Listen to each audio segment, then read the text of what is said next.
I mean, if you looked at November sales, it was pacing along fairly decently. But when you add in the Thanksgiving holiday, including Black Friday, obviously, that really put sales over. And if you look at the total number of sales, it definitely beat expectations that were out there because Black Friday was so strong. As we head towards the end of the year, how does the whole year look for automakers?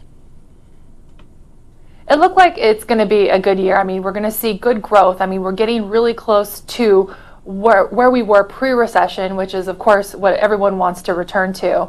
And I think, overall sales for cars are looking quite strong. We probably won't see the same amount of growth as we've seen in the past few years, as we've come up from the bottom back in 2009. But I think if we hold steady at this rate, it'll be a really healthy place for consumers and automakers.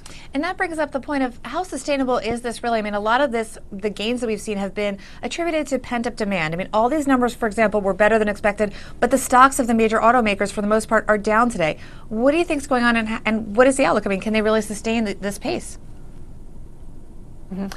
Yeah, I mean, I think the pace can be sustained. I don't think there is that much room for growth. So that's really the caveat. And it's about automakers really kind of keeping more supply in line with demand, not, producing too many cars, having to have a lot of incentives. A lot of this is pent-up demand. People did not buy cars for a long period of time, and we're still seeing really old vehicles being traded in to buy new ones. I mean, eventually that's going to run out. I mean, car sales are cyclical, and I think another strong point for future sales is the fact that leasing is really big. About 26% of cars this year are leased. So when people are in that cycle, they're going to purchase more frequently. That can hurt later down the road if you lease too many, but considering the used car inventory has been rather depleted because of the low sales over the past few years, it probably bodes well overall.